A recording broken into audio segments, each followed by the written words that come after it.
Hello, I'm Mr. Pleasant Books.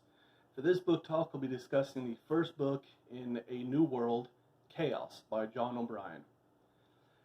This book is about an apocalypse that happens. It's a flu vaccine. It's a flu that goes around. People get the vaccine, and it causes humans to mutate and change. But it's not a zombie book. It's more like and it's mutants, but a little bit of like vampire mutants almost thrown in. It's a really interesting read. The lead character, Jack, is interesting. He's a bit philosophical. He's also funny. He cares deeply for his family. It's a good read.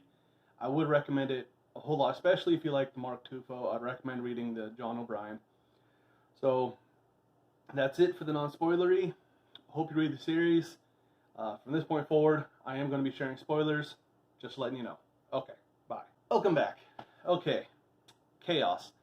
This starts with Jack getting a call from his children. They're hiding in a basement because they heard something upstairs. And so it shows him preparing for that. And I think actually this is a really good start to show also just kind of what a planner or a thinker Jack is, because he makes sure that his kids, one, put the phone on vibrate or silent to watch it so that there's no ring or noise to alert who's ever upstairs. And because it's the 3 kids that he have, his son and 2 daughters, he makes his daughters just turn their phones off completely so that he has the one phone that he talks to. So that way there's no way a text or a voicemail or email or anything else will make noise to alert whoever this intruder is. Now he's been hearing on the news for weeks now about a virus that's killing people. Now it's killed, I think, roughly 2 million people by the time the story starts in the book, which is a lot, but I don't see why it's causing the panic that it's causing. And yeah, that is scary, but 80,000 people a year die from the flu and from flu-like symptoms, and you never even hear about it on the news.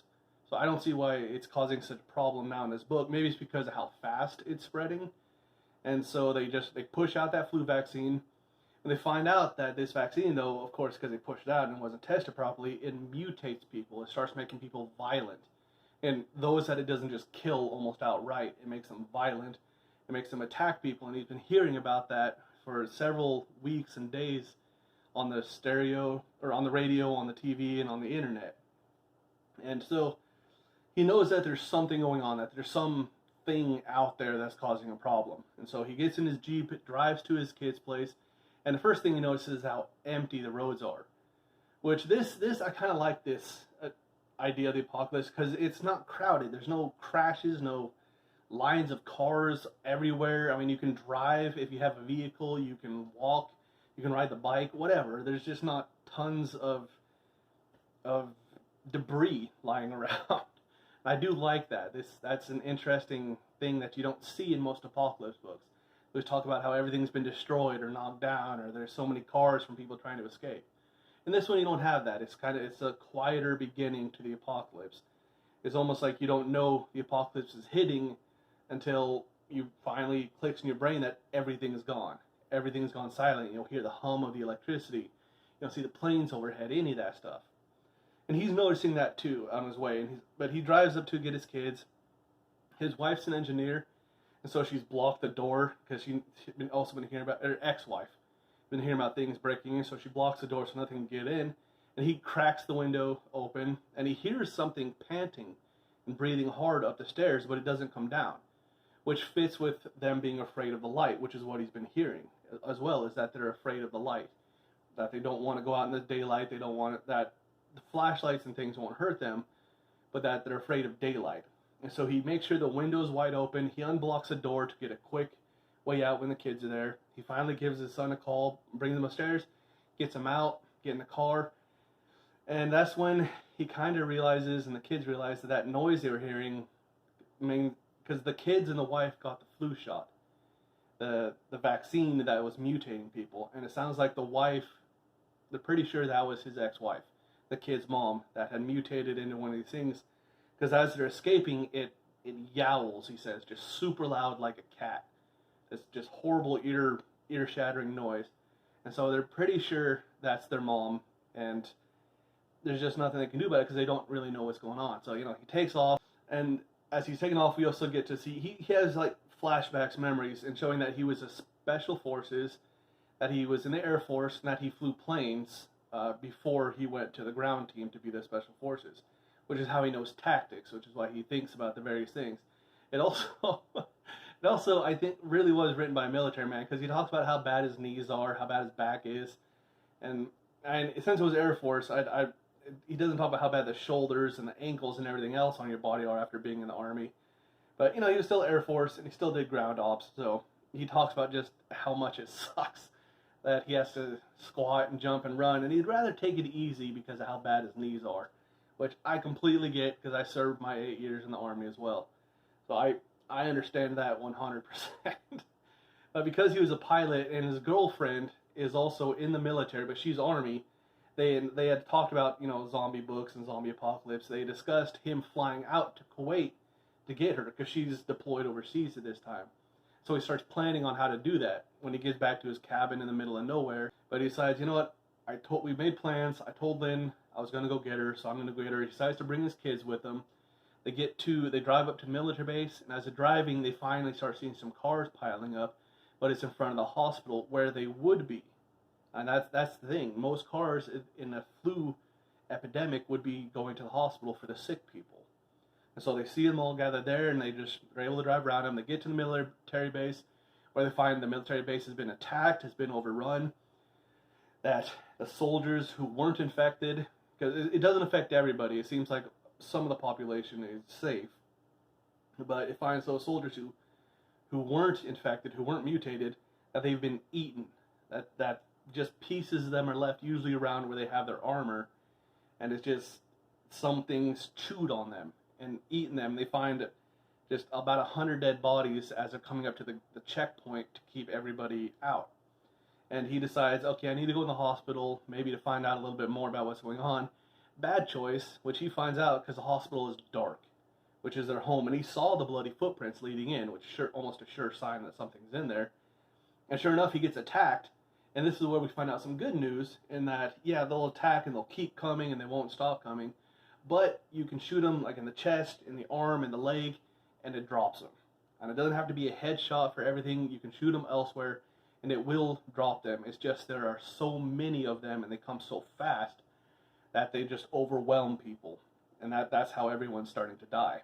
Well, before they get to the base, they actually stop and pick up his son Robert's girlfriend, Michelle, and they bring her with them as well. So it's Jack, his 3 kids, and then his son's girlfriend on the plane, because he needs kind of a navigation team and a co-pilot and others to help him fly, because it's the big C-130, which is what he's trained on. And his son was getting his pilot license, so he's kind of just teaching all of his kids the basics, because we don't know how long the fuel will last, we don't know how long the parts will last, but while they work, it's good to have people trained who can do these things if Jack himself isn't around. And that's a good idea. That's something I never thought of, is make sure that others are really well trained when you can train them, not just when you have to train them. Train them while you have time. And so they get on the plane, they start flying, they call on the radio about every 30 minutes just looking for anybody. They catch a little crackle on the radio, but I think it's from Canada, but they can't get a hold of it. They run into storms because they don't have anyone to watch out for that stuff. When they finally get about over Ohio, I think it was, they get another plane coming across them, who it's Lynn's brother, which serendipitous kind of coincidence.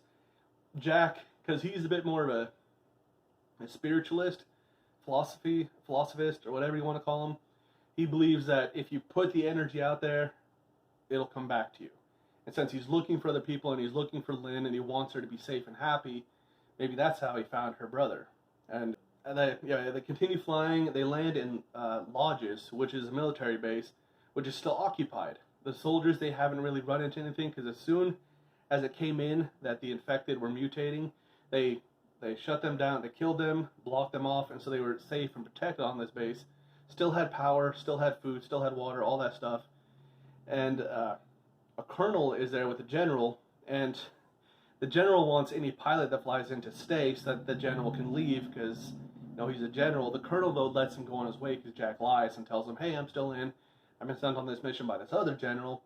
So the colonel says, you better leave now before my general gets here.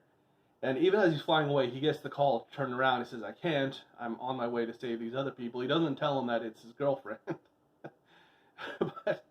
but the general finally says, fine, when you pick them up, come back for us. And Jack says, yes, I'll absolutely do that. Now, and that's where we kind of get the end of Jack's story for this book, and it switches over to Lynn's point of view from what happens as she's in the military. Now, because she's in the military, she's required to get the flu shot. But she puts it off for as long as she can because she doesn't want to get it. Because she's been hearing about everyone who does get it seems to get sick and has to be quarantined. So she keeps putting it off for as long as she can. And it's a good thing she did because everything went to hell in a handbasket. The base starts getting overrun.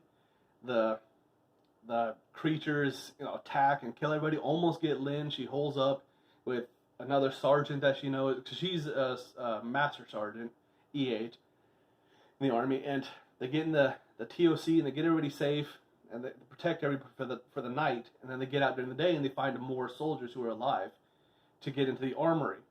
They go to the armory, they get all this. One of the soldiers gets bit. And this is where we find out that when you get bit, it didn't turn him into one of these creatures, but it did kill him. The virus went through him and did kill him fairly quickly as it was going through his body. So, and that was something that that they have to worry about now, is dying from getting bit. Not only just like from them actually ripping you apart, but even from a bite can kill you. And so they decide to hole up in the air tower to wait, because it's most likely someone on a plane is going to show up, because that's the best way to go. Lynn keeps everybody in the tower and safe. There's a major there who just kind of turns everything over to her. And they set up, kind of a fence and razor wire, so that when these creatures come, they have to go through the razor wire and climb the fence, which gives more time to shoot them and put them down. And we find out that they have a sense of smell, and they only come out at night, so their vision's probably better, and they have a definite better sense of smell because they smell the people in the tower, and that's why they keep coming in waves of wave after wave trying to get to them. But they pulled the stairs up so that they have to jump 10 feet, and as on the base, that's when they get a radio call from Jack saying he's about 5 minutes out. And Lynn, of course, he actually did come.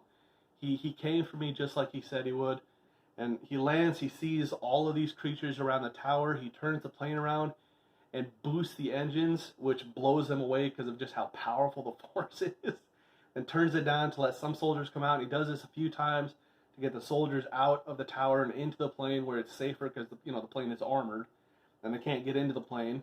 And then they take off and fly around for 3 hours till they land again and decide what they're going to do. And Jack wants to go back to the CDC because that's the most likely place there will be to find information about whatever this pandemic was that hit the world. And that's where the book ends, is in that place. It kept me interested the whole time. I didn't want to stop reading it when I was reading it. I wanted to keep going. It's a good series. I'm really looking forward to reading the next few books in this, because I understand it's about 8 to 10 books long, somewhere in there. So I'm looking forward to reading the next in the series and finding out what happens to Jack and Lynn and Robert and Michelle and all of them, and Nick and Bree, his other 2 daughters. But yeah, thanks for listening. Hope you enjoyed it. Talk to you again.